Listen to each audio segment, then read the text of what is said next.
आज महात्मा हंसराज का जन्म दिवस है और डीएवी संस्थान का महात्मा हंसराज से बहुत गहरा संबंध है, क्योंकि अगर महात्मा हंसराज नहीं होते तो आज हमारा डीएवी संस्थान नहीं होता और हम सभी इस शिक्षण संस्थान में न पढ़ाते न आप पढ़ते। तो आज हम सब उन्हीं के जन्म दिवस के अवसर पर क्लास 8वीं स के बच्चों द्वारा एक परिचर्चा आयोजित कर रहे हैं और इस परिचर्चा में चारों हाउस के बच्चे हैं जो क्रमशः अपने अपने विचार देंगे।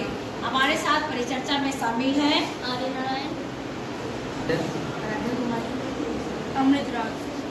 और अब हम परिचर्चा में पहले देखें कि लाला हंसराज जिन्हें महात्मा हंसराज के नाम से जाना जाता है, भारतीय शिक्षाविद बने, बहुत बड़े ये एजुकेशनिस्ट थे और आज समाज के सामाजिक कार्यकर्ता थे। शिक्षा के क्षेत्र में उनका अविस्मरणीय योगदान रहा है।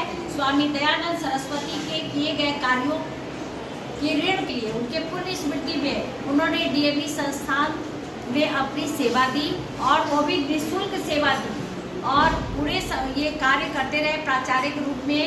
और फिर 18 इसके बाद 1911 ईस्वी में इन्होंने त्यागपत्र दिया और उसके बाद ये वेद प्रचार के कार्य में संलग्न हुए। तो चलिए आज हम परिचर्चा शुरू करते हैं। उनके महात्मा जी के प्रारंभिक जीवन के बारे में विचार सन 1864 में होशियारपुर में बजवाड़ा गांव में जन्म हुआ महात्मा हंसराज का। त्याग की साक्षात मूर्ति, सरलता एवं साधुनी का संजीव चित्र आदर्श महात्मा हंसराज थे। अनुकरणीय, उनका जीवन अनुकरणीय से भरा था। नपे तुले शब्द एक क्षण बिन व्यर्थ न बोलते, सागर की तरह गंभीर, हिमालय की तरह दृढ़, चंद्रमा की तरह शांत थे। ऐसे थे महात्मा हंसराज। उन्होंने कभी किसी को बुरा भला नहीं कहा।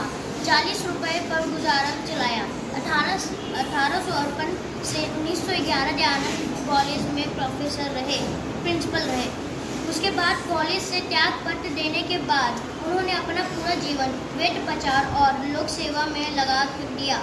उनके जीवन का एक ही उद्देश्य था, ऋषि का मिशन सफल करना, हिंदू जाति में नया जीवन आए, कुरीतियाँ खत्म हो और देश स्वतंत्र हो जाए। बहुत अच्छा, आपने प्रारंभिक जीवन और उनके जीवन के सार के बारे में अपने दूसरे प्रतिभागी से आग्रह करूंगी कि वो अपने विचार प्रस्तुत करें। महात्मा हंसराज और उनके त्याग के बारे में दूसरे ख्याल। महात्मा हंसराज के त्याग से ही आज डीएवी संस्थान आगे बढ़ रहा है।